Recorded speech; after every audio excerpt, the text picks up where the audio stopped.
We have, okay, this is kind of what I was hoping for. We have Wine Tipsy Christmas Kalinko. Say that 10 times fast, right? This is going to be a fucking fun episode. Right. Here we go. Hold on. Strap in. Here we go. You might, the funniest part about it is he actually said this to me 2 weeks ago. Oh, if he's a little tipsy on wine, we're gonna be in good shape. I mean, I fucking love Vic. Vic is one of my favorite people on the planet. It would be a great episode regardless.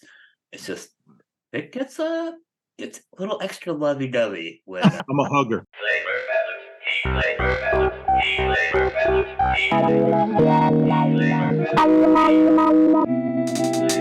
Welcome to Flavor Balance Heat, the podcast for hot sauce lovers and makers. I'm Spike. I'm Zach. And I'm Claire. And today we're talking to Vic CLINCO, the owner of the world's largest hot sauce collection. Hey, Vic. How are you?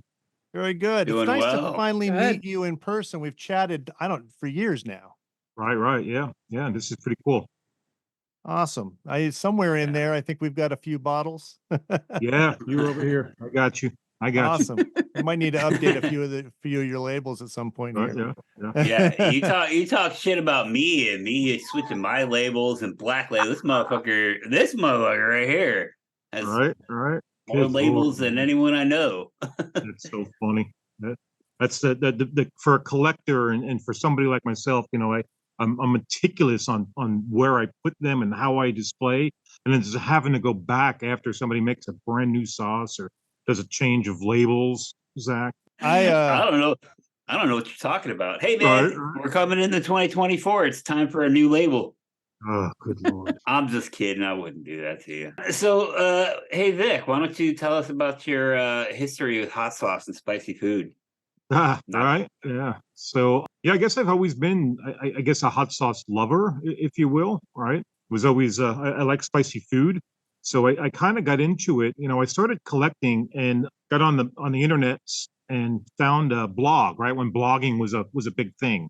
So it was called the Hot Sauce Blog.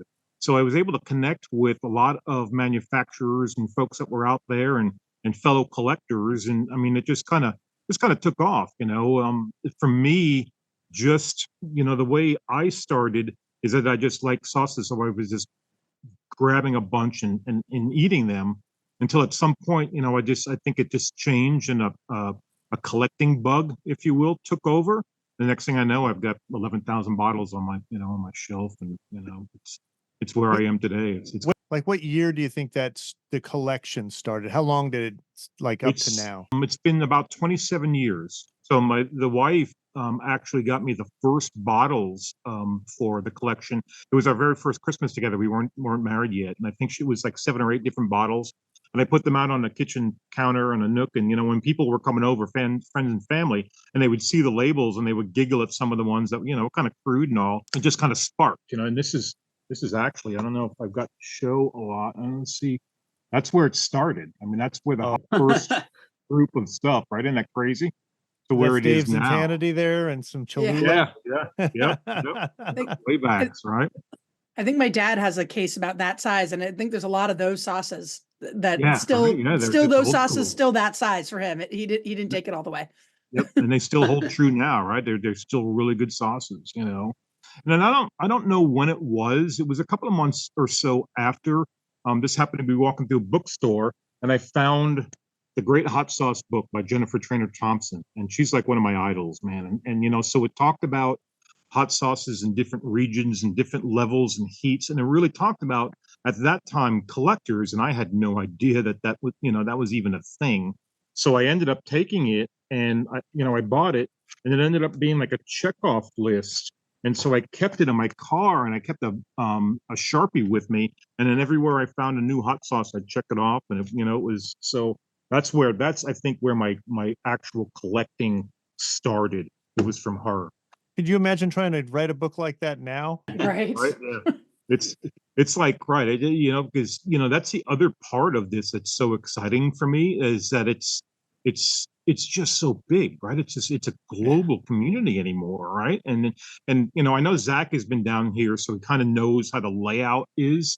behind me is the domestic wall, right? So that's everything pretty much here. I mean, it's all mixed in, but for the most part, that's the domestic wall. That's 52 feet of sauces, I think it is, behind me. On the other side is the international wall. And that's the one that I'm really proud of. That's 31 and a half feet. And what I did is I found some really cool on Amazon. I found some really cool flags of the countries. So I put the country of origin flag by the sauces, and I just thought that was just a neat way of looking at it and displaying it. Making it like a hot sauce museum, if you will. Yeah, that's awesome. I love that. Did that answer your question, Zachary? Yeah. I mean, oh shit, we have, okay, this is kind of what I was hoping for. We have Wine Tipsy Christmas Kalinko. Say that 10 times fast, right? This is going to be a fucking fun episode. Right. Here we go. Hold on. Strap in. Here we go. You might, the funniest part about it is he actually said this to me 2 weeks ago. Oh, if he's a little tipsy on wine, we're going to be in good shape. I mean, I fucking love Vic. Vic is one of my favorite people on the planet. It would be a great episode regardless. It's just, Vic gets a little extra lovey-dovey when I'm a hugger. After a little bit of wine. There you go. That's awesome. Now, have you ever met Claire before? I have not, no. Hey, Vic. How's it going? Hello. Nice I own Butterfly Bakery of Vermont. Oh, okay. I have your sauces too. Right. Awesome. Amen. I can point to where they are. Yeah. So it's funny. My wife was actually talking to one of our old neighbors in Phoenix, the first house, Zach, that we were in for like 11 years. And she was a neighbor. And what we would do is I had a big bowl on the table, and the girls would go in, and we used to keep like those little tiny Post-it notes. And they would write like, I don't know, 6 or 7 different sauces down. They'd throw it in the bowl. Then I would come in, I'd pick it out. And if I was able to find the sauce in the room in less than a minute, they had to drink. If it was over a minute, then I had to drink. So no matter how it went, I had a good time. Nice. They left drunk a lot more than I did. Trust me. There's a sign, or there used to be a sign on their front door. It says, if you don't have wine or hot sauce, no soliciting allowed. Never exactly. There you go. Still there.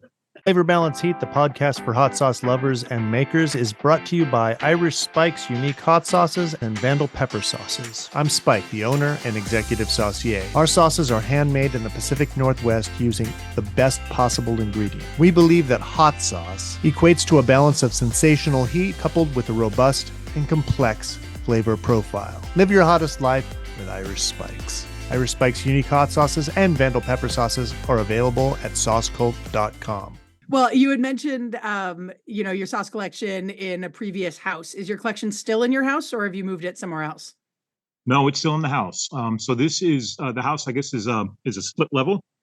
Yep. So it's the basement, but it's a walkout basement, right? So you go out, there's 2 doors here that you walk out into the backyard from. So, in the room, house.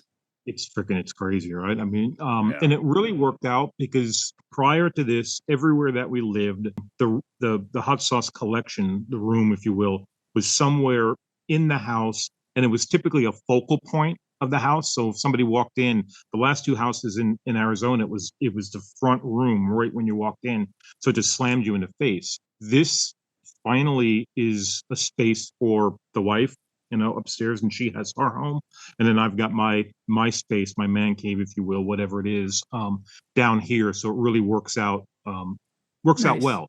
And this is the first time that I've ever had everything that I own out on display at one time. Wow. It's pretty exciting. Wow. So are there any sauces that you won't put in your collection? You know what? No. I mean, there's a lot of folks that are just getting up and started, and they're not quite legal yet.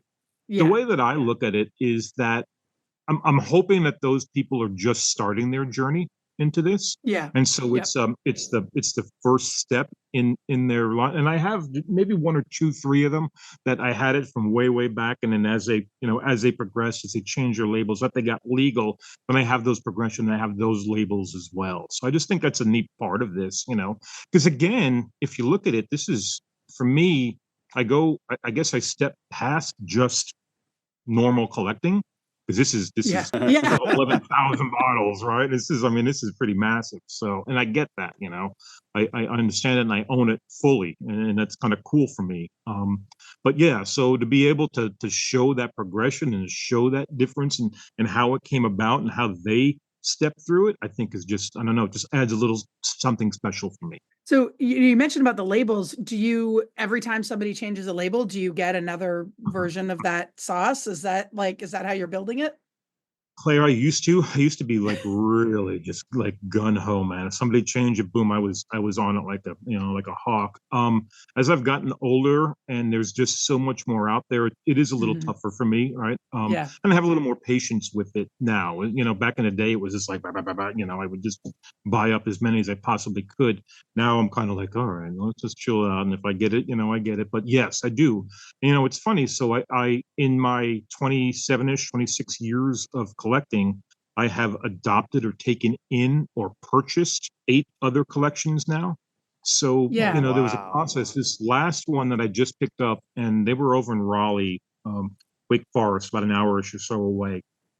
And I got them all. And it was funny because I was taking them out of the boxes and I was looking at them. And I'm like, oh, I have that. I have that. I have that. And then I got to the one. I'm like, oh, man, I'm getting old. I don't quite remember if I have that. So I walked and I found it. And I was like, wow, I do. But the label's different. So then I had to go back to all of those cases and take everything out. And I went back to look to see the label variant. And I got some really cool stuff. And again, it's just, it probably wouldn't really matter to most everybody, but to a collector, I was just blown away, man. My mouth was watering on some of this. It's crazy. So I have a picture pulled up of his collection, his foyer in Phoenix of his last house. If Spike, you want to enable screen sharing, Oh, I sure. can Yeah, show you absolutely. Yeah, I really like that house. It had what Zach, 17-foot ceiling, I guess, in that one arch. Yeah. So it was just a massive look, Boom. and for being able to take Wow. pictures standing up And- against that, it was crazy. I mean, it was And that's really your this front front entryway? yeah, that It was like the was, front yeah. room, right when you walked in. That's the room that you entered into the house. And this is just 1/3 of it. It still wraps around the entire room. Wow. So I Wow. looked at it when we purchased that house, I was like, it's crazy because I was just looking, I was like, wow, it looks to me, I had my tape measure out, and I'm like, oh, I look professional, and I measured it all out, and I'm like, this is really cool. But I didn't take into consideration the arches. I didn't take into consideration the window. There's like a walkthrough in that room into the garage. So I lost all of that space. So that kind of fell back into, I wasn't able to get everything out. I mean, I thought it would be bigger space, but I never took. There was some of those bottles I had for literally years in storage that I just was never able to get, to display, and that was a huge thing. So it's funny, and we tease, and we keep in contact with our realtor, and so our first conversation with her, we got on a like a 3-way call, and she was like, well, what are you looking for? And then through my mind, I'm going, she's probably expecting somebody, they're wanting a big kitchen, they want storage space, they want a big bedroom. We were like, we need a big monster room for our hot sauce collection. And she was like, what? Just Google me. And then so she looked and she goes, oh my, okay, so this is going to be different. I've never, she had never, and there was houses that I just walk right into, and I'm like, yeah, it's a beautiful home. I can't do it. It's not going to be enough room. So this was a dream come true, this one. I mean, so, and I think Zach was here really early on, right? Zach, the floor, it was a concrete floor. The walls weren't done. It was just insulation. And it was bare bones. It was really nothing down here. And the work that my brother-in-law did, the work at the floor guys, and just, I guess, me too. I'll take some of it, the painting and all of that stuff. I mean, it's taken a long time to get here. It's not finished, but it's come a long way.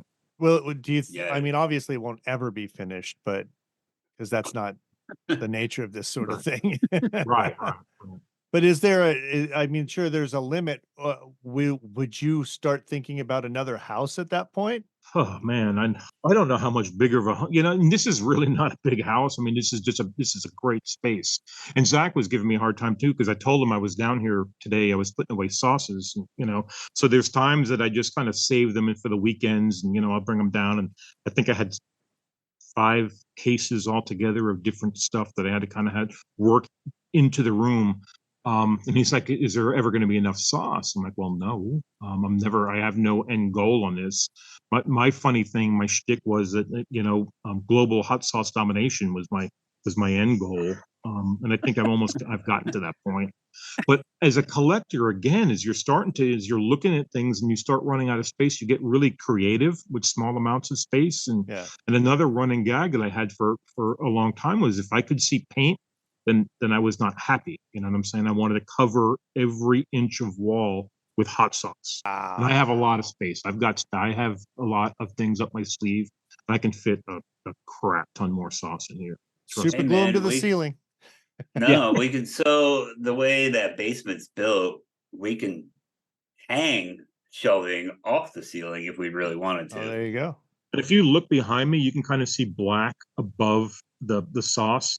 That's space to me. I want to take it all the way to the ceiling. So I have enough room to do a whole nother row, 52 feet again of another row here and 31 feet of there too. So I just have to build it. And there's a couple of blank walls here and there that I would like to, I was kind of hinting around to Santa. I want a miter sauce and start building more shelves, and get a little more intricate. I mean, just cutting things and stuff. I mean, I have all of that, but I really want to start to get into.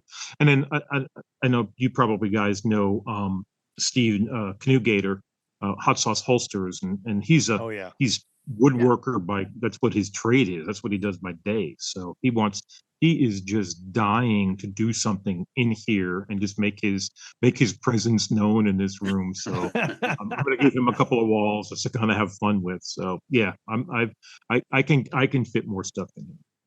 I mean, with the way that go ahead, Zach.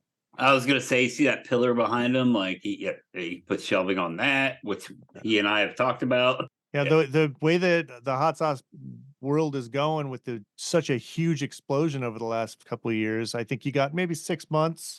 Is your goal to own every hot sauce? Like, is that like if there's a hot sauce you haven't seen, do you get it, or do you pick and choose? Right. So as you're talking about how big the industry keeps growing, that just gets more and more difficult for me. Back in the day, I thought I could do it. I really thought I had that, I had it locked in. And now as so we'll get all nerdy, right? 2012, right? That was when Huffington Post came out with Hot Sauce Industry. The production was the 8th fastest growing industry in the United States. And that's a long time ago. I still look at it now. It's funny because I end up becoming a hot sauce collector, like on social media as well, because I'm always looking for new sauces or, new companies and just to kind of network with them. The explosion is it's just incredible. And there's how many sauces people are pumping out. I don't know. I mean, if I had the bank account to do it, I would chase it a lot harder than I am now. But yeah, I think it would be tough to have every single one, but I'll give it my best. There you go. Because go ahead. But I was just thinking about the fact that you say you have some Butterfly Bakery sauces in there. I'm curious how many you have, because we make hundreds of sauces, and I just recently commented to my husband that I don't think anybody could ever own all the sauces we've ever made. Like, I don't think it would actually be physically possible. I'm gonna make a guesstimation, a rough estimate. I think I have 6, maybe 8 of yours. Okay. So not even the full big batch lineup of them. Yeah, we do lots of like micro batches, little 12 case batches and stuff like that. And then our big batches, we've got like 10, I think. So if I need to change you, right, I have you on a shelf up there now. Zach, I think, has 2.5 shelves behind me somewhere, right? and growing, right? Yeah, and you sound like Gindos, right? And Gindos, I think they're in Illinois, man. They just pump out sauces all of it. It seems like every time you wake up, there's a new sauce that they have on, on their line. So I have a good amount. They sent me a good, but they know I don't even have everything that they make. But. Yeah, the same with me. I think you've probably got maybe 7 or 10 of ours, and we've got like 40 now. Yeah, and I have your old labels and new Yeah. labels, and they're next to each other Wow. too. So Really? yeah, That's awesome. yeah, it's really neat to kind of see your development as well, and I think that's kind of neat, you know. So yeah, if you want to send me more, I'll just again, you know, because I just did the same thing with Mikey V, and I knew I was going to have a problem with Mikey, and I put him on one of the walls, and just the way that the display looked, it looked really great. But good Lord, I mean, he came out with another, you know, he keeps coming out with more sauces, and he's got the hot Cheeto sauce out now. So I broke down and moved him onto onto a shelf. And so, you know, that's the fun part of it. You know, I bust Zach's balls. I really do. And I think he deserves it. But Oh, yeah. that's what it's all about. You know what I'm saying? Because that actually, for me to come down here, and I've told him that too, that it's my peace down here, right? It's that's the kind of thing that I like to do. It's that challenge aspect of it, and just then I go through, and it's funny how many times I've walked through this room, and you know, I get done with a section, I get done with whatever it is, all cleaned up, I'm ready to leave, and then I walk, I'm like, I see a label out of one, and I twist the freaking labels, and I make sure everything is all nice and straight, and it's crazy. It's a little obsessive. My I thing. get that. Okay. It's okay. Right. It's So my employees, if a label is a millimeter low, they know it drives me crazy. And so and now their eye is like that too. And I that's love good. that. Yeah, That's I good. can see it. I'll be like, that's too low. Adjust it, you know. Can't That's have awesome. it. Can't do it. I can't sleep. Right, my eye twitches. Do you have That's favorite fine. labels? Like just labels that I mean, for so many, it's got to be really hard, but I'm a label, as you know, I'm a label Yeah. guy. So And you know, I almost become, you know, I was teasing with the folks at work the other day. I almost become more of a label collector than anything else. And we were teasing because we do a lot of private label at work as well. And we had gotten in a new client, and of course, boom, he's got his face on it, you know. So, you know, I just giggle, and you know, it's an ego thing. But I look at labels more than I do anything else. Do I have favorites? There are some that really kind of stand out. There are some that drive me absolutely wild because it's really hard for me, again, as a collector. And I'm looking at like Tropical Pepper Company. And I want to say they're out of like Costa Rica or Belize or something like that. Yeah. All of their labels have like a parrot on it in like an emblem, and then each one is just a different color for the different flavor. And it's the same thing with like Melinda's, right? All Melinda's got the same picture of the same lady, but every one of the labels is all different. Those are the ones that really kind of trip me up as a collector. I'm like, crap, do I have the purple one? Do I have the, you know what I'm saying? Do I have the burgundy one? And you know, is that again, as I get older, and the more that I'm looking in the books, I'm looking on internet, it's like, shit, do I have that in the collection, or did I just see that somewhere? So if I end up buying, and you know, it happens a little bit more now as I've gotten older. I end up buying something that I already have, but again, that's a win-win for me because then I get to eat it. there you go. That's That what was it's gonna all be one of about, my right? questions is how much eating of sauce do you do versus collecting of it? Yeah, tons. I mean, I eat a lot of hot sauce, like literally every single day on every single, just like everybody else, you know, and because I catch, that's one of the things that I do catch a lot of slack from. And it's not specifically, but it is some of the newer folks that are in the chili community and in the family. But it's more like when stuff really kind of goes out, like on from news outlets and magazines and Atlas Obscura had something, and I was trending on the internet. I catch a lot of slack from people like, "Oh my God, well, he has the largest out of date hot sauce collection, right? Because some of this stuff has just been sitting on my shelves for so long, and they're like, oh, it's such a waste to put them on the shelf and not eat them. Trust me, I eat a lot of sauce every single day. I do. You know, just because I do enshrine them, immortalize them, if you will. I do. That's it. Was based off of eating hot sauce, and it still today stands from eating hot sauce. Now, what Where gets do really you difficult for me, right, is that if somebody from international sends me one bottle, and it's just, you know, and I read the ingredients and I read it, you know, a little bit about it, and I'm like, God, it just breaks my heart not to eat it. But again, I think that patience comes with age and how long I've been doing it. And again, I know that this thing is taken on almost a life of its own. So it's more important for me to immortalize it, to put it on the shelf, than it is for me to try it. Does that make sense? Oh, absolutely. Yeah.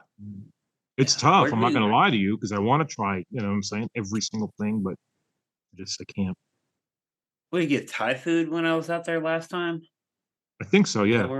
Yeah. We took like 5 bottles of sauce with us to that restaurant. Of course, We yeah, of just course you did the guys same did. thing just the other exactly right. Just did the other Yeah. thing the other night. We went and got something. She was like, "Oh, this restaurant has really good French onion soup." So I grabbed a bottle of sauce from work and took it. And again, obviously, the server talked about it and asked me. So I just left it with him. And I try to do that as much as I can as well. I carry a holster with me pretty much everywhere, or it's in, I got the cargo shorts. That's all I live in. That's what I wear. And I've got powder or sauce or something in one of the pockets everywhere. But that's what it's about. You guys probably do the same thing. Yeah. Again, you're trying to work your brand out there and try to put that out in front of, people's faces. I am, I don't know, the ultimate brand ambassador for the industry. Right. So I try to bring everybody's sauce, and I try to promote hot sauce as a whole, if that makes sense. I tell you what, the first time you posted the picture, the picture that you get when it goes into the collection, we had, for our tiny little company at the time, the most orders we had. We got a ton of orders. It was awesome. It was like, we've made it. Yes. All right. That's what it's all about. I really do need to get back into it. And again, so we go back to like what you and I were talking about on how meticulous and how into it. That room that Zach showed and had that really cool corner, and I positioned the table where it got really good sunlight, and then I was able to put a couple of cameras on. The pictures were amazing, and they just turned out really, really well. I can't find that yet. I haven't found that spot that I'm in love with quite yet. So that's the only reason I'm like 2 years behind on putting pictures out. It's something that I need to get back into. We need to install you a spotlight. Yeah. I need a lighting. nice wood table. Yeah. I need lighting. And so that's, again, so we go back to where it's going to be a project. It's always building. It's always going to be changing and adding sauces and stuff to it. There's a lot of construction pieces that I need to do.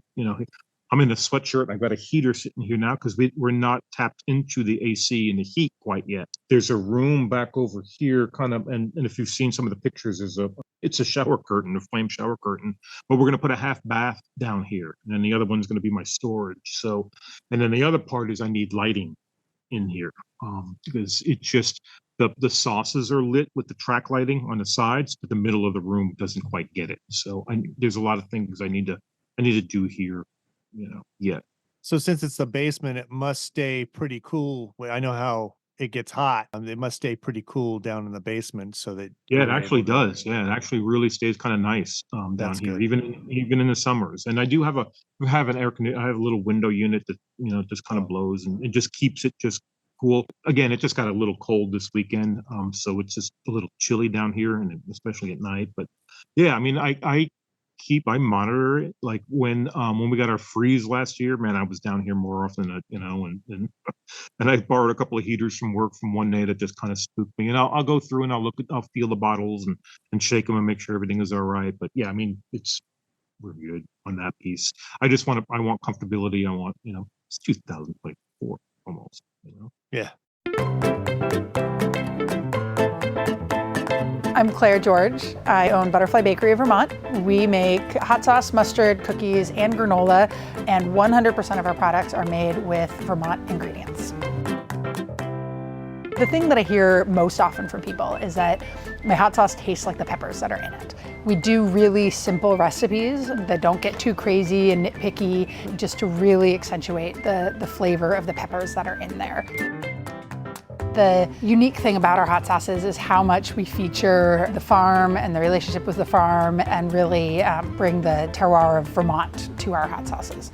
I am pretty sure I am the #1 purchaser of Vermont grown chili peppers. I would love it if there would be a legitimate pepper market in Vermont where people would know Vermont for its peppers. We're all better for supporting each other. And I think that part really shows itself with the collaborations that I do with the other businesses and the other farms, that I love working together and coming up with new ideas and presenting each other with new challenges. And I think overall that's the attitude here. And I absolutely love it because that's my attitude. I try to live my life with love. the ingredients that I use, I would say that my values are reflected in that, that I use ingredients that, again, feel good, feel loving, feel supportive. The relationship with the farmer was how it all began. If I changed the reason for it being, if I went out and bought some commodity peppers, it might not be as good. You can find Butterfly Bakery of Vermont hot sauce, mustard, granola, and cookies at butterflybakeryvt.com. So Sure.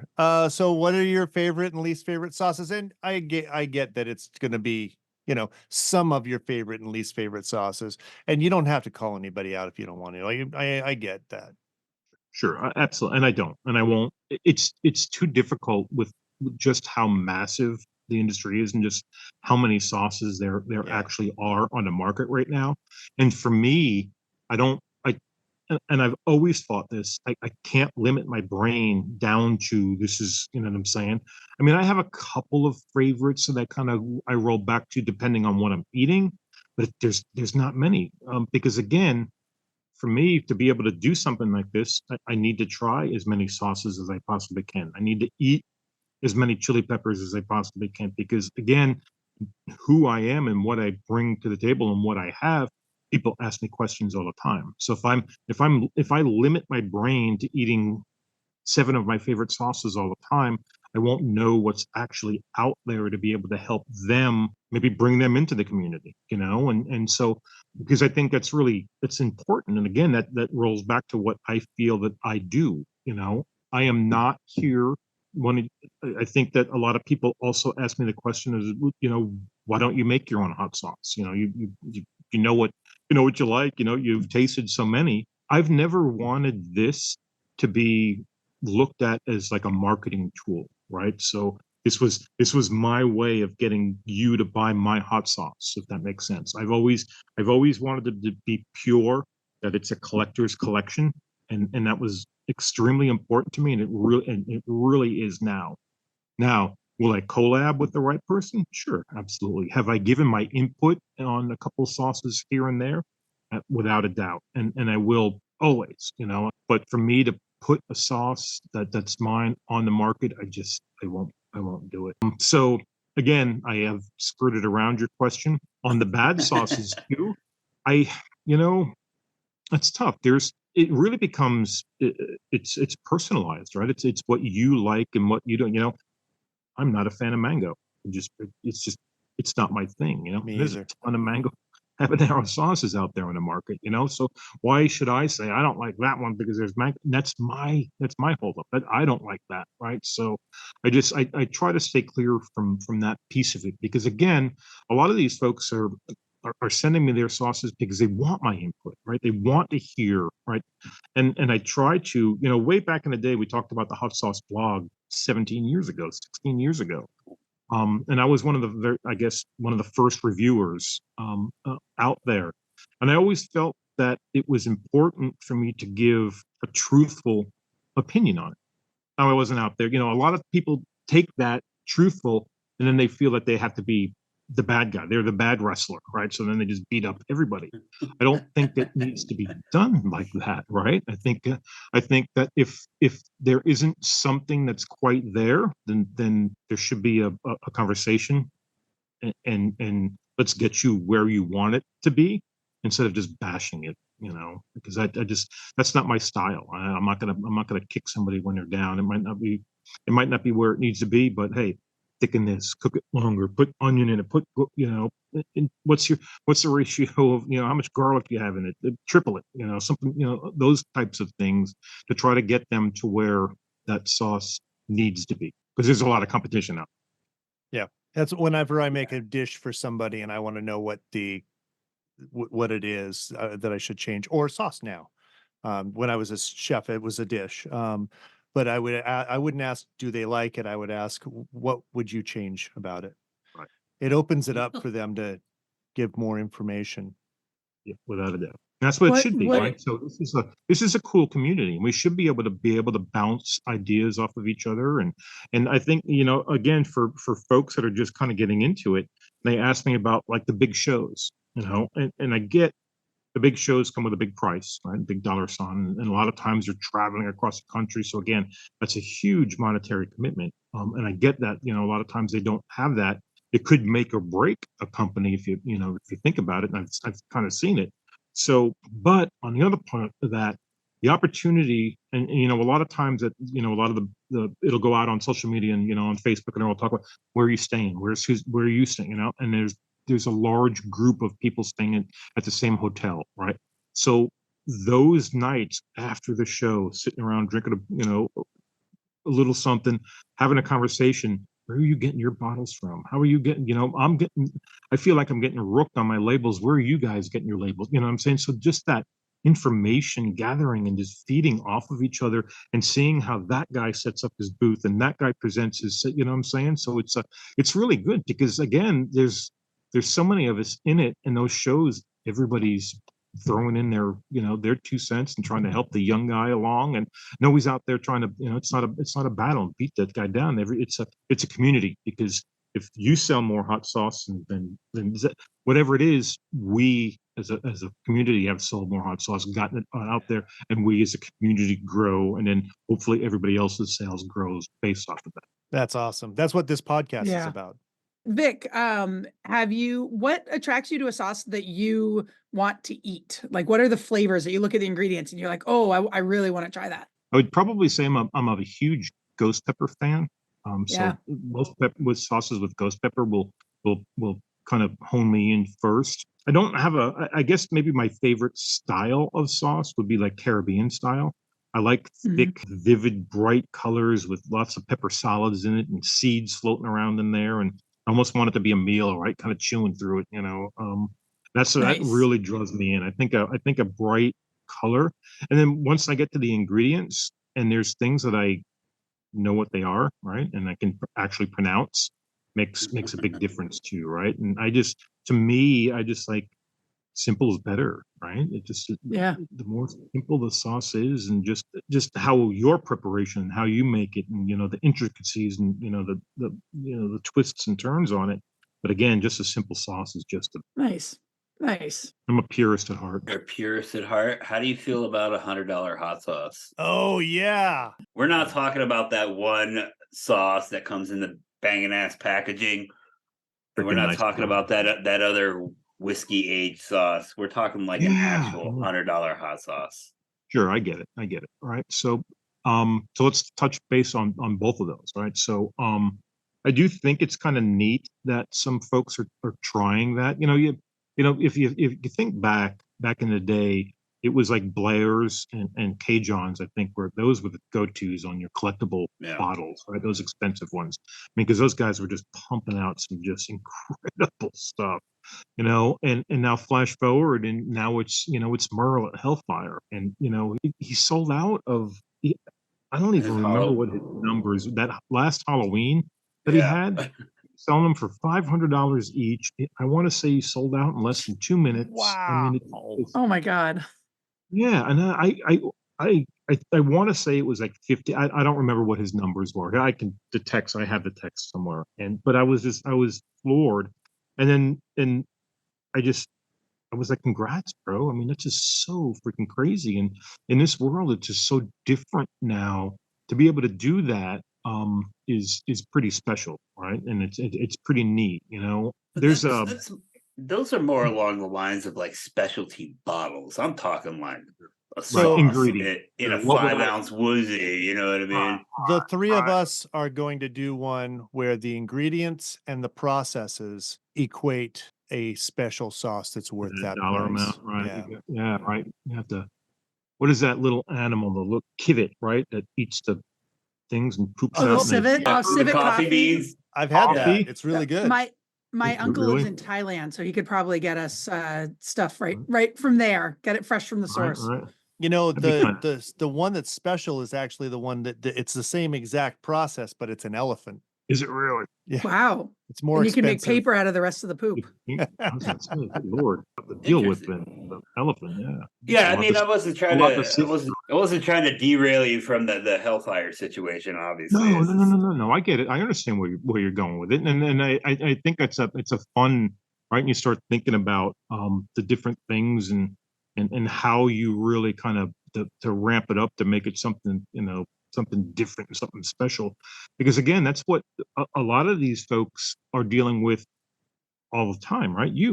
All of you, all three of you, right? So there's so many sauces on the market. How do I come up with something different, right? That is going to stay within my budgetary time frame and still be able to present something that's unique enough to catch the sales that I need, and so that's tough, man. So to be able to not have those budgetary commitments on it and just make something crazy, right? I think that would be kind of fun. Well, look at the Can guy. you What's the think of guy? an ingredient we would add to that, or a process? What do you think? What's that McKellen? Isn't that the bourbon or something that's really freaking crazy expensive? Putting some of that in it. Yeah, I mean, I would just kind of cool ingredients and the processes, right? So there's so many different people are trying so much different right now, right?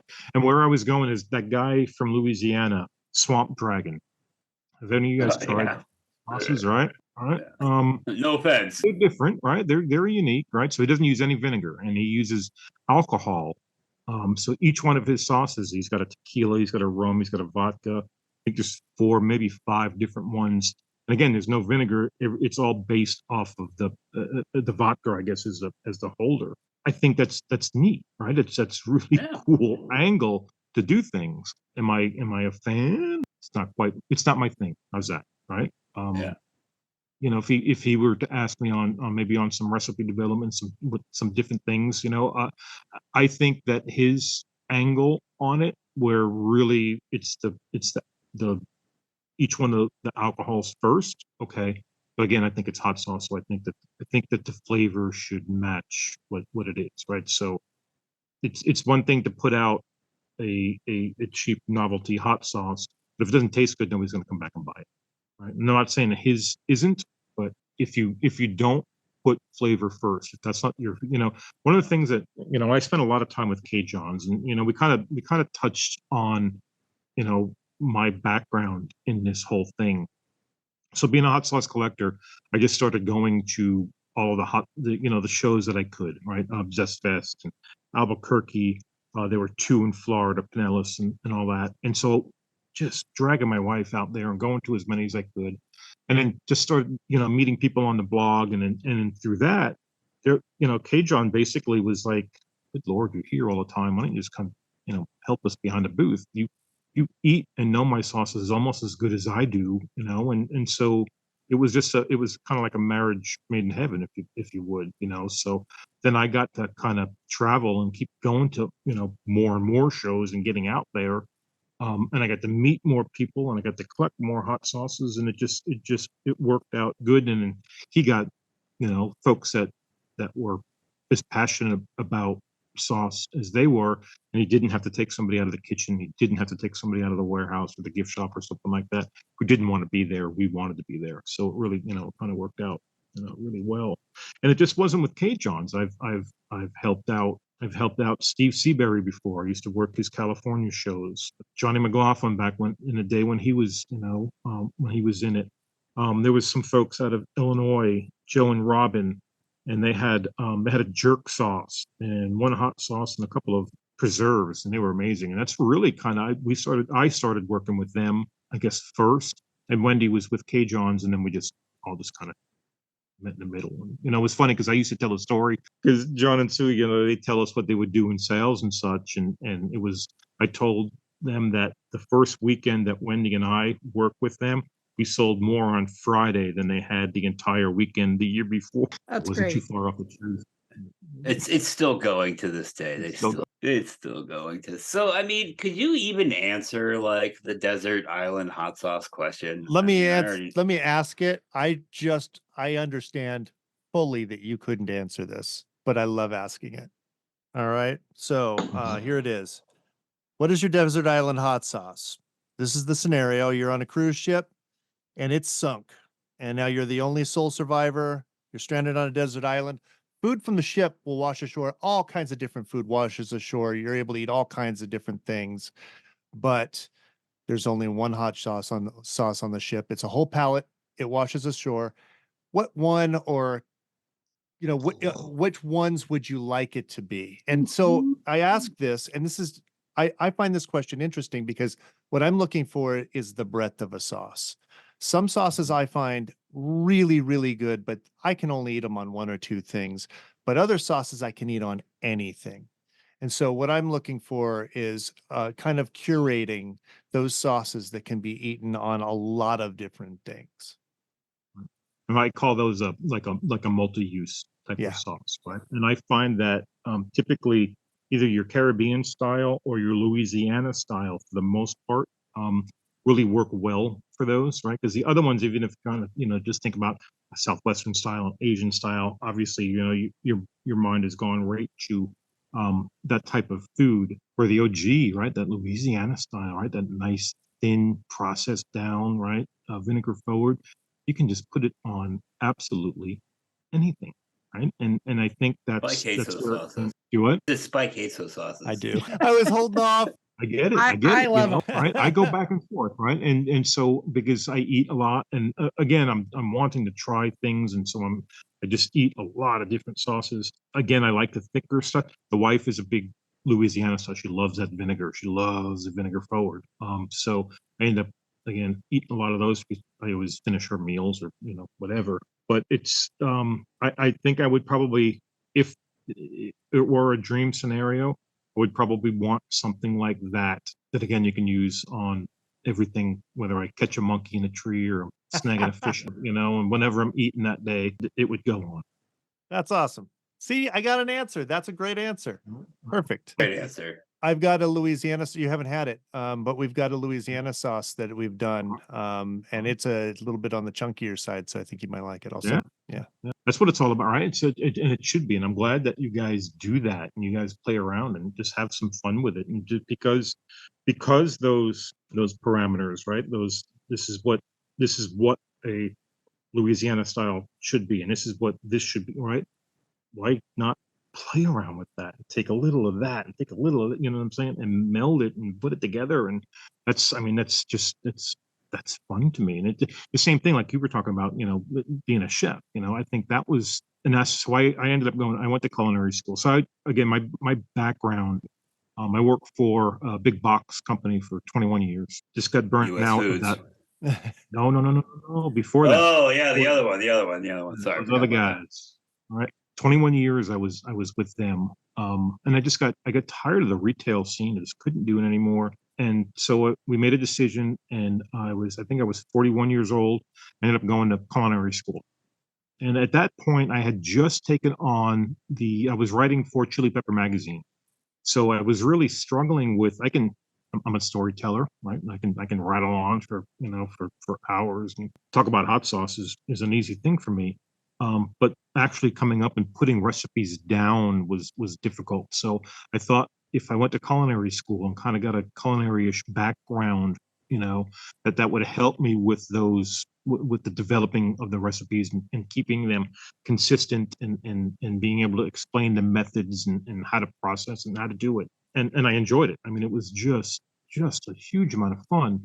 And so it was really fun for me to take like these classic recipes, right? Creme brulee, right? And that was one of the things that we had to do and present in class and do it. After class, I made a ghost pepper creme brulee and crepe Sucettes. And I want to say I threw Trinidad Scorpion. And it was just so much fun to take all of these things that these classically trained chefs, learning how to do, and then putting that spicy spin on it. So then I took that, because that excited me, and put it into the magazine. So I started off, my first article was called Sauce and Tell. And it was basically, for no better terms, it was following my collection, right? And following the travels that I was taking. And at that time, as it sort of kind of grew and took on a name of itself, I just started culinary school. So it was going to follow my culinary track. At some point, it kind of evolved, and it came into where I was just presenting sauce recipes, chutneys and jams and hot sauces and barbecue sauces and all of that. So then they asked, because I tried to, again, and I do this in my sales pitches when I'm at the shows too, though I like it spicy, and a lot of us in the chili head community like it really spicy. I have to know that not everybody looks at things like this. Not everybody has the same heat tolerance that I do. So for me, for selling a sauce, I don't want to chase a newbie away, if that makes sense, right? I don't want to blow the top of their heads off because it's just too hot. So I want to find something that they didn't realize was out there, or taste, or something, and sell them and get them in. So it was the same thing with the recipes. So they were like, "Well, would you like to do crazy hot ones as well?" I'm like, "Fuck yeah, absolutely." So I had another one I took over from Captain Tom, and he passed away. I think he's going on 2 years now. And so it was the spiciest recipes in the magazine.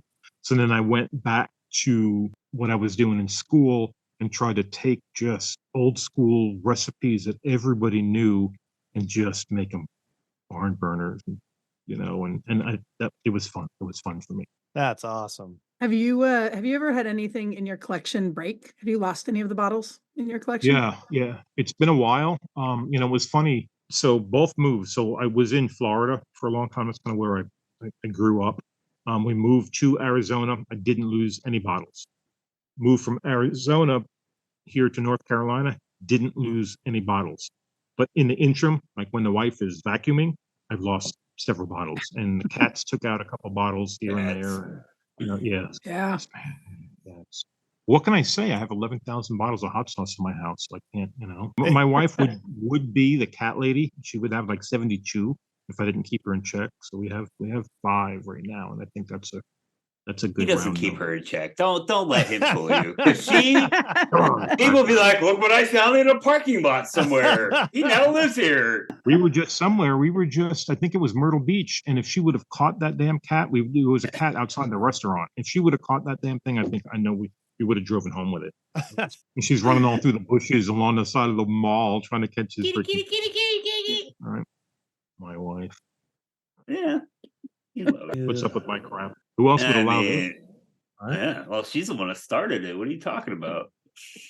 It's her fault. I Oh, her totally fault. blame her. 1000%, and I'll back you on that. What Where are else? we? What else you want to Want find? to do Oh, inspiration club? Zach. What? Want to see my cock? That's awesome. Sorry. I had that joke, man. I had that joke since yesterday. Surprised you didn't slide in my DMs with a picture of your cock. Right, exactly. I don't know what I have lined up for later. Oh God, here we go. So, Vic, what or who inspires you in the hot sauce world? I would probably, first off, I would probably say John Hard. He's been an inspiration to me. He's been a mentor to me in my life, and not just through hot sauce, but in other aspects of it. It's funny because now that he, so I don't know if you guys know, he retired. It's probably got to be about 4 years, maybe 5 years ago, I think, right, Zach? And so when he sold the company and he was going to step out, he sold it to Hot Shots. Hot Shots is his biggest distributor, and so I guess part of the contract was that it was going to be a 2-year deal where John would stay on, we would stay on as a travel team and kind of show Hot Shots how to do the expos and the hot sauce festivals and such. And then so owner of it's a family company, Matt and Lauren. Matt came to the show. It was Albuquerque, I think was the first time I had met him. And he was like, "My God, you guys are really good at this. Why don't we just keep this going for the near future?" And we had no end date on it. And, so it worked out really good for us. And then flash forward the next year in Albuquerque, as he had gotten like a year to kind of meet me and my background and, what I've done and what I do in the community. He was like, "Well, what's it gonna take to get you to come to North Carolina and work for us full time?"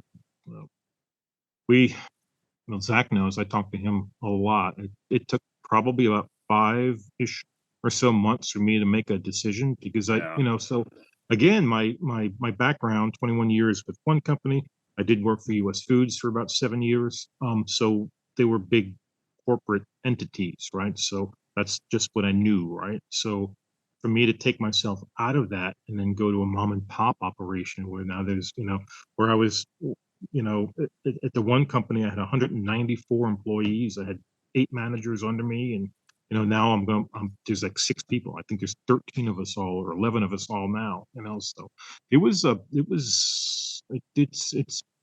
it's we're going on the 3rd year, and I'm still learning. I'm still adapting. It's, for me, again, if I think about this whole journey, and what from somebody, again, who just liked spicy food and hot sauce, I didn't take the path that you folks did, and you made your own sauce, right? You followed your passion that way because you didn't like spike, you didn't like the vinegar in Tabasco, so you wanted to make something different, right? And I get that, right? Again, I chose just a different path. I chose the collecting part of it and the displaying aspect of it, and then just that kind of, and then it ended up playing into, the more I realized it, the more people wanted to hear about it and talk to me and get my input. Then I don't know, maybe the dream from when I was a kid about being a coach or a teacher or something like that, the educational aspect that comes with this, because I know you all get it, right? When they find out that you're in the business and you make hot sauce, then they just start asking questions and this and that, and, well, how does this work and how's that? And, well, have you heard about the new Pepper X? And you just end up getting in, and you just start educating people, and I find myself, I'm at the grocery store and somebody stops and they're looking at the hot sauce section. I'm like, oh yeah, pick right there. Get this one, get this one. It's what we do, right? It's what I do. I love it. And it's all K-John's fault. It's all K-John's fault. He is. I've chatted with him a couple times online, and he is the nicest guy. He didn't know me from Adam, and took the time and gave me a lot of information. He's just a really good dude. Yeah, it really is, because he is humble on that aspect because somebody did that to him, and that's just, again, that's how I got into this, and probably how a lot of you got into this. As we were kids, you mimicked what the adults around you did, right? You ate the same things as they did, right? So how I got into my grandpa, he spoke like zero English. I mean, he was Italian, and I mean that's all he spoke. Anyway, I mean, he had the most beautiful lawn. You couldn't walk on his grass. He'd scream at you, throw stuff at you. But he had a really cool garden on the side of the garage. And hey, you kids, get off my rocks.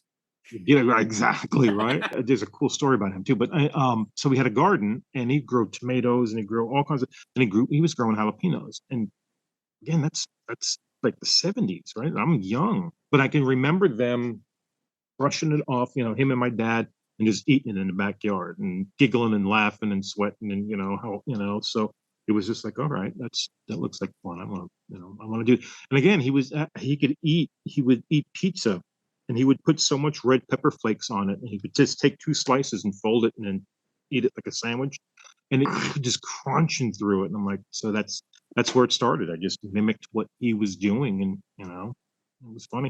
By the time I was a teen, and like late teen, getting out of high school, when the wing craze really kind of started getting on, I can remember that my heat tolerance was just so much higher than anybody, like any adult, anybody that I knew, because we were getting wings and we were sending them, can you make them hotter? Can you make them hotter? And at that point, they didn't know, right? I mean, they didn't have those. It was whatever hot sauce that they used. It was red pepper flakes or cayenne powder, and that's basically all they did. And if you wanted it hotter, they just added more of that to it, and it just came out, all crappy tasting. But I can remember that and just laughing, like it wasn't hot enough. It wasn't hot enough. And then again, growing up in Florida, and the melting pot of different cultures and foods that were there, right? That's where I found those Caribbean style sauces, and it just blew my mind, man. Just the flavors were just so different than your Tabascos, your Louisianas, your Crystals, and all of that stuff. It was just like, it was mind blowing and it just eye opening. It was crazy. It was awesome. That's great. Let's see. So this is good. So this might be a hard, because you're a really I really like this, because I'm a really positive person, and I like that you're a really positive guy. I genuinely love that, because this is just his public persona. You're pessimist than I am. Fool you. Is that? I'm gonna text him like, this fucking guy. No, I don't do that often. He knows that too, and he's giving me a hard time. I will every once in a while, and he's my sounding block, right? Yeah, so absolutely. Mine too, by the way. Yeah, a lot, right? And it's good, and so we kind of feed off of each other, and so I vent to him a lot. So he probably hears a little more of the more of the negative than everybody else does. I'm 1000% not being serious about him being a pessimist. Well, so what's your hot sauce hot takes? So, a hot take is something that maybe, well, for me, I'm not a fan of Cholula, Tapatio, Tabasco. I think they were like a good rough draft. And now we're getting into doing some really good stuff. And I'm glad for what they were. Have you tried that new Cholula, the Reserva with the tequila and lime? Oh, I don't drink. So I can't have that one. Yeah. I got it. I actually want to have my buddy try. Yeah, I didn't know it had tequila in it. Yeah, it's tequila and lime. It's pretty freaking solid. For a big for a large mass produced. Yeah. It's pretty freaking solid. Well, and Tabasco, their Chipotle, I genuinely like. It's a good sauce. Yeah, the Hab, I think, is probably the best of the ones that I'm not. Again, that's another one of those flavors that Chipotle, I'm on the fence on. It's just I don't know. It's can be a little over the top smoky-ish, and that just there is one Chipotle sauce that I've had that I've actually enjoyed, and it actually came from Spike because it wasn't like overpowering with the fucking Chipotle. I mean, I'm looking at this sauce from my hot sauce show and tell, and I'm like, man, I'm probably not gonna like this. and I think that's one of those things that you can really tell a good sauce maker from someone who's still working through it, if that makes sense. And it's based on that, because a lot of people will do that. And again, it's a popular, right? So, it was kind of funny to watch the hot sauce industry from the grocery store shelf, aspect. It was the jalapeno, right? And then boom, then the Chipotle came in, then it was habanero. And, so, as it worked through, Chipotle is tough, man. It can be overpowering. You don't do it right. It's not. It's too strong. But if you nail it, it's freaking tasty. It'll taste like an ashtray if you don't do it right. That's the problem with it. Yeah. The wood matters. Yeah. What's that? That El Yucateco Black. That was one of my. I'm not gonna lie. That's the hot take. That was one of my gateway sauces, man. I hate to say it. I used to love that shit. I probably wouldn't like it now, but back in the day, I like the green. Again, I love all their sauces. That one, I doesn't do anything for me. Some of their new ones, I don't know if you've tasted their new line. I haven't. Hab and Chilpatine one is freaking really good. Yeah, it's really solid. Their two seafood sauces, I think they call them mascaras. There's a black and a red. Those are they're good, man. They're really good. Now I like those people anyway. I mean, I think they make great sauces, but that Black Label one, it's too. No, I tried it too. It was too much. It tasted like it really genuinely did taste like an ashtray. So yeah, I think, right. So my hot take, anytime you get a sauce, and especially with some of these newer makers that are trying to get away from your vinegar, right? So there's less vinegar. And they're not cooking it quite as long. Shake your sauces. Dude. Listen to Uncle Vic, man. Every time that you get a sauce, to shake it up, man. Make sure you're blending all of your flavors all together. And then try a really small amount first, because it's easier to come back and add more heat than it is to take away heat. Yes. Yeah. And people, I think that curbs a lot of people. That takes them off of, right. So if they unknowingly, because they think it's going to be something that they're super familiar with, and they just douse their meal with it. It's too hot, and then that's it, and they shy away from sauce, and it's just like because hot sauce gets a bad rap. The fun part of it is the kids puking on YouTube, and what I'm saying is people getting destroyed. So that's what the people think of hot sauce, right? So it's difficult to try to change the perception, right? So I have, and these folks are great. Again, I think Zach met, I think, just about all of my neighbors. They're amazing. None of them were into hot sauce.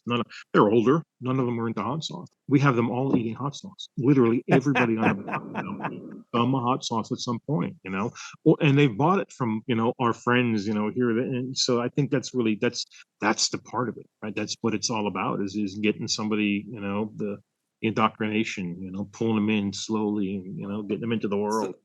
So we interviewed the capsaicin kid last week, and his mom Sarah was there, and she's like, "Yeah, I did not like spicy food. Now she's like, my tolerance is, yeah, yeah, And I think that's fun too, again, I have a lot of the friends that are in all, the capsaicin crew, and they're all into these crazy stuff, and all they do is just challenges, and they're drinking tincture by gallon full. And I just, I don't, it's not my thing, right? It's not my bag, man. I like flavor and all that, but I still promote, and I still, that's, it's a cool part of it, but I just always, again, I take it from everybody says I talk like I talk like a dad. I've got dad vibes, big dad vibes. And I tell those guys, just don't go, it's fun to go around killing all your friends and people that you don't know, but just let's get them in first. There's too many really good sauces out there to help grow this community. And that, here's another thing, right? So it's funny, and Zach and I talk about it all the time because Burger King will come out with ghost pepper, whatever, right? Ghost pepper Whopper. And then all of the big dicks on Facebook, it's not hot enough. That's mild. My grandma can eat, from us, right? As a community. I get it that it's not quite hot enough for you. And that's why you have hot sauce, and that's why you have peppers and powders and all that. You shouldn't bash it out there. If you consider yourself a true chili head in this community, then you should support it, right? Even if you don't like, I think that the more that they are businesses, those are big entities, right? And Yeah. so everything is based on sales. So if we just bash everything that they do because it's not hot enough for us as a chili head, then they're not going to do much more. We support Okay. it, and we keep going back, and and then hopefully they probably won't catch our heat level, right? Right. There's some things, right? Some chips and some of the stuff that's out there now that are made by big companies are like, all right, I see you, right? Because it wasn't like that a couple of years ago. Yeah. yeah." So my only complaint with the big box fast food chain was Dave's Hot Chicken, dude. Like signing a waiver for their Reaper chicken was a fucking joke. Understood. I get it, and it's out there. Because there's sauces like this that do that, right? It's their marketing. Their Yeah. their label's full of flames, and it's got a skull on it, right? And you taste it, it's like, oh wow. Millions. Right, exactly. It should have been baby blue with lambs and stuff on it, because that's, but Oh, little hearts. right, little Betty Boop hearts and stuff, and kisses and all What that. the fuck this fucking light, dude? Okay. I don't know. I'm a lover, right? And I want the community to do better. I want more options. I think it's great that we have so much. Think about it. Look at the landscape of your grocery store, right? Zach just sent me a picture today. We thought it chili, and it should have been chili. Yeah. If you think about it, right, way back in the day, 10 years ago, all you could find spicy was like jerkies and nuts and chips. Yeah. And now it's literally everywhere. It's like Campbell's soup. It's got a whole line of Yeah. spicy, right? I mean, it's in Philadelphia cream cheese. It's in all kinds of different cheeses. Yeah. I challenge anybody, and I've said this a lot, and I'll say it again. I challenge anybody to go to a grocery store right now, your local grocery store, and go up and down every single food-based aisle and not find something that says zesty, spicy, right? Habanero, jalapeno, everything's got it. Everything. And it's cool. It's really nice. It's a really good time to be a chili head. Yeah, it brings all the spice level that everybody eats up, and that means we can sell more. Absolutely. You look at it from a culture aspect, right? So again, United States, we're a melting pot in so many different countries, and so many people, refugees, and have come in here and brought their food cultures to us, right? So now, spicy is a flavor, if you will, right? It's part of culture, and as we have changed as a culture, it's just changed what we've looked at and what we look at as spicy, and I think that we will grow everybody's tolerances, or most everybody's tolerances, higher and higher, the more that we do it, and the more that people are exposed to it, and they like it, and they want more. It's fun. That's definitely one thing I miss about being on the East Coast is the variation of ethnic foods. Not that we don't have a decent variation here, man, but I don't understand what's wrong with Tucson. We're literally like Tucson. 50 Tucson miles food. from Mexico, and like trying to get anything spicy here is impossible. Like Really? Wow. you go to Indian food, and I'm like, hurt me. Like I want you to fucking hurt me, and they're like, oh, I got you, and you get it, and you're like, the fuck is this? I did that one time. I was at a Thai place and I would, usually I do fine. And they lit me up. I did not, it took me, I expected, give me the hottest you got. And boy, did it. I mean, wow. That's always fun when that happens, Yeah. right? There's a Thai place. It's almost in I think it is in Greensboro, and he was growing reapers in his backyard. Yeah, so he came out with a specials. He caught me by surprise. I was like, oh, good Lord! I mean, it was a lot hotter because I don't make this all the time. It's just when I have peppers and stuff. So, but it was good. Yeah, but most times, right? So I can remember I went to New York. I think one of the shows, and we came and we're like, all right, so what's your level? Oh, we have 1 through 6, and 6 is Thai hot. I'm like, well, can I get an 11? No one's ever had more than 9. I'm like, all right, cool. Can I get a 12? And like, I don't know, right? And then like all the the cooks in the back were all peeking out to see what it was. I mean, it was a gut buster, a little bit later on, but it wasn't anything terrible. I just ate it. Monroe's hot chicken fucking rocked my gut. Like I ate the sandwich and Really? it was fine, but it like ruined my stomach. And we were going to a show that night, and I couldn't make it to the show because I was cramping hard. Jeez. Fun. How about Where we hot at, chicken? Can yeah? we move the on only to the time I hot really- sauce show and tell? Yes. What do you got for show and tell? Oh, yeah. Yeah. What do I you? think we already know. Oh, I thought you were going to have that other bottle. Yeah, no, the chicken, the cock. Yeah, no. I figured I'd do today's adventures, the pineapple hab that they put out, Ryan and Lee. Awesome. I haven't Oh, wow. tried that. They sent me a couple bottles. They're just doing it. Zach, they're going through Endorphin Farms is making it for them. Yep. Yeah, I'm pretty excited. I've been wanting to try it, so I figured why not do it now, right? Awesome. Why don't Nice. I'd like to propose that we change this up a little bit. I liked what we were talking about a couple weeks ago. Let's all introduce our sauce and let's all taste it together. How's that sound? Sounds Yeah. good. So What do you You have, got Zach? Claire? No, what do you got, Claire? Me. I brought a stanky Ah, sauce. Yeah. So they sent me some of their sauces and opened them up last night. Mango habanero. Definitely everybody's got a mango habanero. I really enjoyed this one, but we'll open it in a moment. I got that one. I What do you guys have got? Hawaiian hot teas. It's a sample batch of his adobo sauce. I have not had that yet, but he did send me some. I just have had so many come in recently that I haven't tried. I know, man, dude. Like we gotta stop this hot sauce show and tell, I know. man. Like I got so much open sauce gonna- right now, and I'm just like, We're fuck. going to start rivaling Vic. Yeah. Speaking of, I got hot grams. You can't see it very well there, but it's Saraband hot sauce. Looks like it's a milder one. All right. tasting. Motherfucker. Kamaris, if you're listening to this, fuck you and these stupid caps. Find a different glass outlet, buddy. Tamaris, we love you, not your caps. Yeah. All right. Cheers. Cheers. Cheers. Wow. I really That's love like good. black pepper and turmeric and ginger in this. This was really nice. Oh, the ginger's coming right through on this one. That's really good. Yeah, and this is fruity, and it's got a lot more punch than I thought it would be. It's a habanero-based sauce, but The habanero is like the first ingredient. yeah. Nice. Wow. Habanero pepper puree. Red habanero peppers.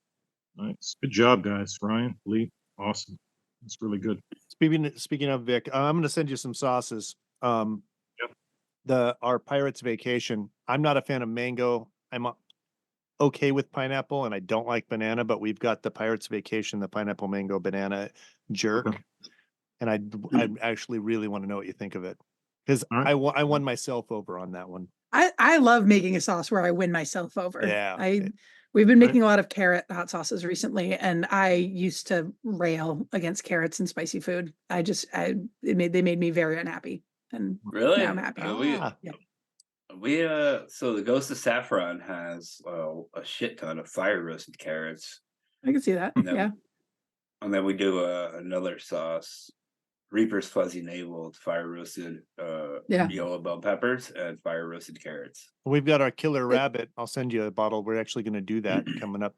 It's our seasonal. We're actually going to make Cool. it next week. I think my hatred of carrots in spicy food was from I think when I was a teenager, and there was a new burrito place that opened up like a couple blocks away from my house, and I loved the burrito place. It was great, but the jalapenos, if you ask for jalapenos in your burrito, they always came with carrots in them, just as like a They use pickled thing.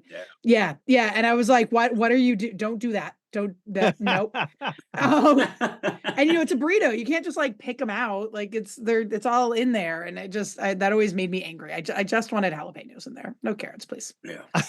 But now I like it. We got some carrot ginger and I don't know, all kinds of different carrot sauces. So Our carrot ginger, I tasted that Yellowbird when I was very first starting their carrot and red, I think orange habanero. And I thought I need ginger in that. And so I made our, yeah. Yeah, we did is legit. Oh, such our carrot ginger had we put I think that one we just made it like it's just a new micro, but we put coriander in there too. And and it kind of takes it to a new place, and a little lemon juice. It was really, really nice. Oh, nice. Yeah. I liked it better than I thought I would. We used to do a pineapple carrot habanero back in the day. We don't make it anymore though. Until somebody figures out how to grow a Vermont pineapple, I won't be in that camp. I know people growing like ginger. We can get Vermont ginger, which is like a tropical plant. But I have a friend who likes growing weird and unusual things, and he's been growing Vermont banana trees. Oh, right? Oh, yep. It's banana is weird. When we were making the it was actually before we did a milder version called Caribbean Vacation. When we were making that originally, it was amazing how much the banana reacted in there. If you don't you have to get it. You actually have to make sure you get the right ripeness. Because there's so much more starch when they're really ripe, and it thickens everything. Right. Yeah. I think there's a different mouth feel, right? Yeah. IQF banana spice. Yeah. Or banana puree. Yeah. No, I don't. I made that blueberry sauce we used to make had banana in it, and I fucking made it fresh with fresh banana like twice, and I'm like, fuck, I'm using IQF. We still do, but we go for a specific ripeness. So, and there's not very much in there. The surprising thickener that I've recently been working with is cucumbers. You wouldn't expect that to thicken things, and it totally does. A lot of pectin in the skin. Yeah, I can see that. That's nice. I thought it would totally be super watery, and I was like, this sauce is not doing what I expected. I love it and hate it when that happens. Yeah. What am I gonna do now? Something else. Add more stuff to it. Add more of everything else. Yeah. All right. So we good? Like, or are we gonna keep this going for another 4 hours? Well, Vic, do you have any questions for us? Zach, I stepped on your thing. Motherfucker. No, I don't think so. I don't know. I think what? You don't have one fucking question for anybody on this panel. No. Claire may need my address. I'm probably the only question that I have. But send me your address. I'll send you sauce. Yeah. Send it to the bookings email and we'll both get it. Yeah. I'll just text it to you guys right now. There you go. That works too. Because I have it fucking memorized. Yeah, like I said, I mean, I don't just go on or whatever, but I mean, I look at your questions and I do better just kind of going off the cuff and not studying and not trying to prep myself. So, and I don't think so. I mean, I think we covered pretty much everything. You guys made me feel really comfortable, so I appreciate that. Yeah, I'm really happy to finally get to meet you. It's been, we've been in business 5 years. I think I contacted you pretty early on. Yeah, I bet you. I've known you probably that long, and I think that's cool, right? And so and now to see where you're at, right? So again, it's seeing people's progression and where you end up, and because some people do ask me, but what do you want to do? And so if I could figure out, and I guess I kind of have ish, how do I make a living in this industry on my own, right? With the the writing and the collection and the culinary background and all that. I hadn't quite figured that out.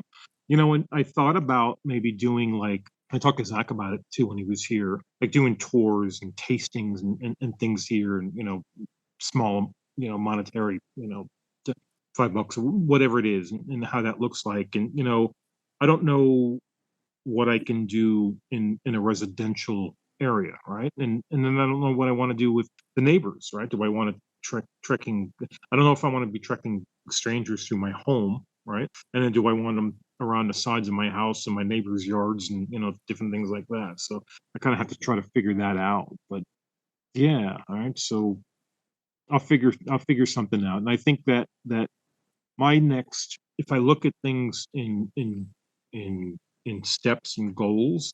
So a lot of people ask me, as in with the largest collection, and how do I know that, and is it recognized? It is not officially recognized in the Guinness yet. So they actually reached out to me about 4 years ago, I think it is. I have the book.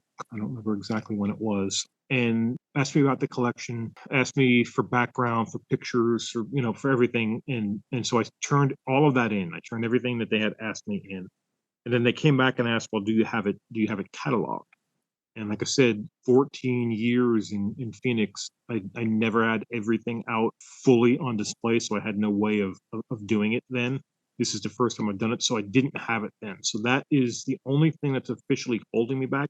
But if you go on like Guinness's website and key in largest hot sauce collection, all of my articles and all of my pictures and things that I've done on the news, Annapolis Obscura and all that stuff, that all pops up. So I have it. So the other part of that is, so the gentleman who had and I don't know if you have to keep them current and stay up on it. It was 9,000 bottles, Chip Hearn from Peppers in Delaware. And so they had the Guinness World Record, and it was 9,000 bottles, but it was, when in their catalog, it was also salsas and barbecue sauces, and it was different things that were from the shop. And so what they carried and what was in his personal kind of intertwined in that, intermingled a little bit. It wasn't pure hot sauce. And so I knew him. And so my competitive juices, so every time that I would see him, way back in the day, he would go to Albuquerque as well, but it was mostly in New York. And every year, Chip, I'm getting closer. Chip, fucking getting closer. Gosh, I'm 7,000, I'm 8,000, right? So it was the show right before COVID. It was the last New York show. And I came up and I was at 9,750, I think it was. And I walked up to him like, Chip, I fucking got you, dude. And he just looked, he had the biggest smile, and I don't know if he's a pretty big guy, got up and he hugged me and he goes, that's awesome. He goes, I have to tell you, because I sold my collection. He goes, I sold it to somebody. And again, this was right at the beginning when COVID was really starting to kind of ramp up, and a lot of restaurants were going down. And he had sold it to a restaurant, and they closed down away that collection. Wow. So by default, I have it.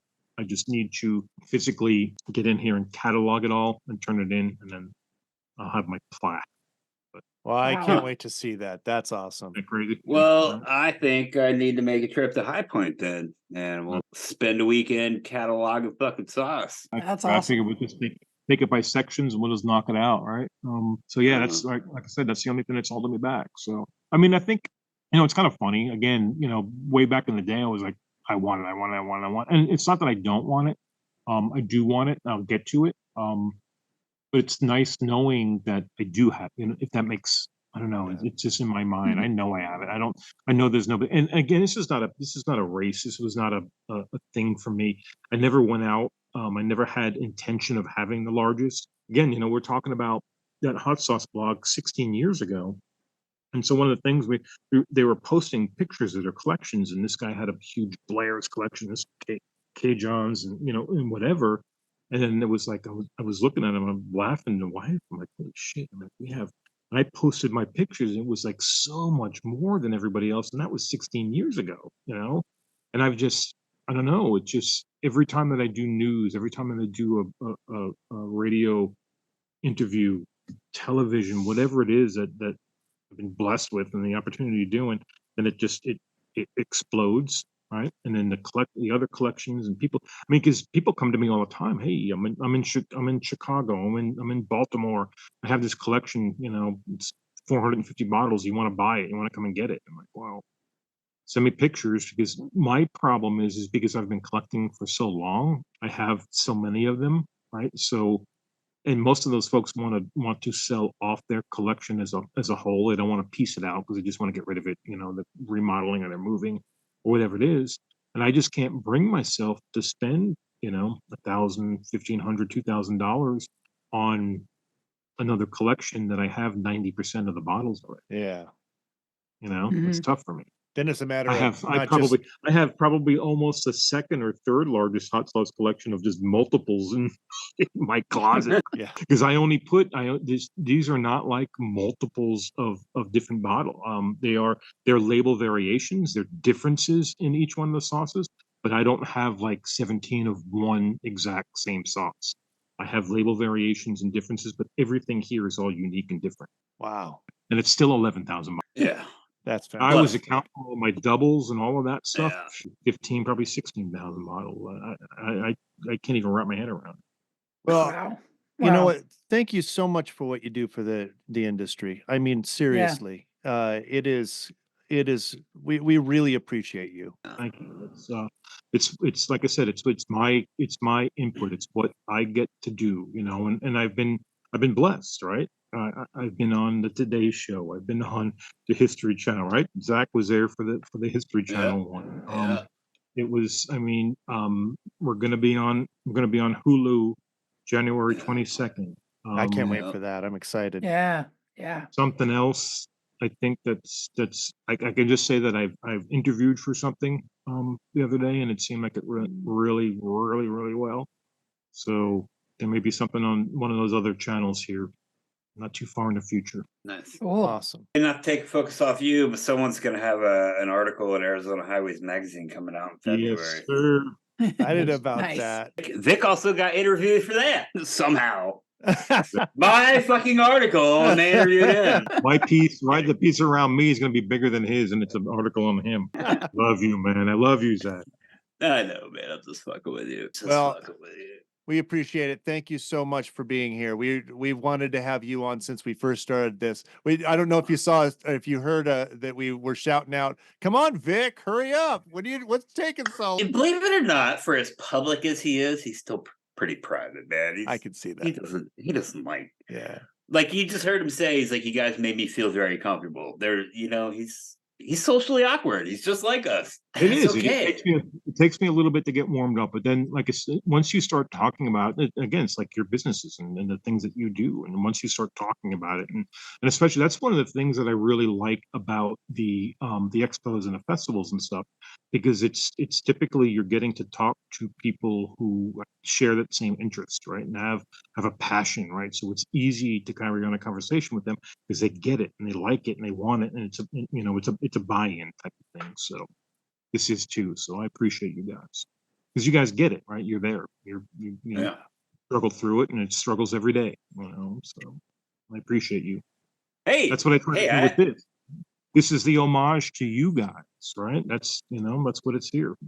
I get that a lot of folks are still in this industry. They're still working 50 and 60 hours a week at their regular job, and then trying to do sauce on the side, and they're spending all of their vacation times going to festivals, and they're working on the weekends, and man, that's a tough life, bro. Yeah, man. Yeah. So I get it. It's Good I times. appreciate for something that I love so much. I appreciate that effort. So the least I can do is keep the freaking bottles dusted and scream about it as much as I possibly can. That's fantastic. Love your fucking face, man. Yeah. Thank you, Vic. We really appreciate it. Thank you, Vic. Appreciate you Yeah. guys. It was great getting to know you. Take care now. Yeah. Yeah. Okay. Us too. Flavor Balance Heat, the podcast for hot sauce lovers and makers, was brought to you by Butterfly Bakery of Vermont, High Desert Sauce Co., and Irish Spike's unique hot sauces and Vandal pepper sauces. This has been a Spike Mine Media production.